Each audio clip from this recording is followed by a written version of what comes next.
Pemerintah berencana mengenakan pajak pertambahan nilai atau PPN untuk kebutuhan bahan pokok. Berdasarkan rancangan Undang-Undang Ketentuan Umum Perpajakan, terdapat 3 poin opsi pengenaan tarif PPN untuk produk hasil pertanian, peternakan, perkebunan, dan kehutanan. Pertama, diusulkan bahan-bahan pokok dikenakan tarif PPN sebesar 12%. Kedua, dikenakan tarif rendah sesuai dengan skema multitarif, yakni sebesar 5% yang dilegalisasi melalui penerbitan peraturan pemerintah. Ketiga, menggunakan tarif PPN final sebesar 1%. Sementara, batas seseorang terkena pajak bahan pokok ini adalah pelaku usaha dengan omset di atas 4,8 miliar rupiah per tahun. Wacana pengenaan pajak bahan pokok ini merupakan yang pertama kali dilakukan pemerintah.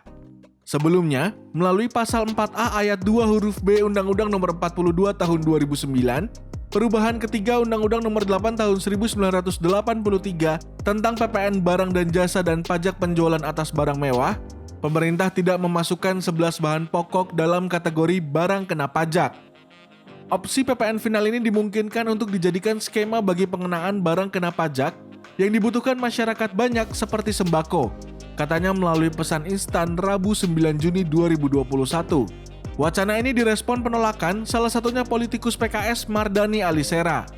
Melalui akun Twitternya, Mardhani menyebut rencana pemerintah untuk menjadikan bahan pokok sebagai objek pajak adalah sebuah langkah panik. Wacana tersebut merupakan dampak dari investasi yang tidak strategis pada infrastruktur, yakni tidak didukung dengan pembangunan zona industri dan memperkuat inovasi teknologi.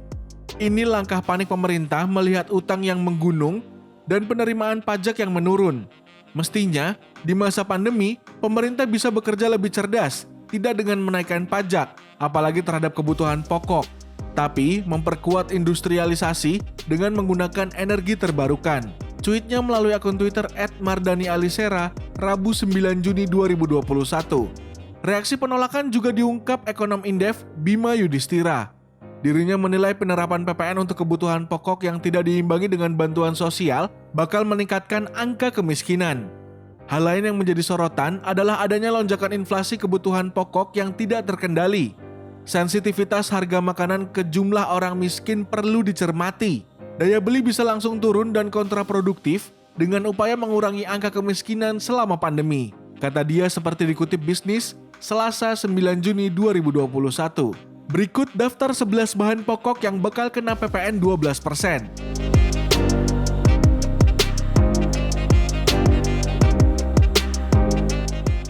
Bagaimana menurut Anda Sobat Bisnis? Kolom komentar please!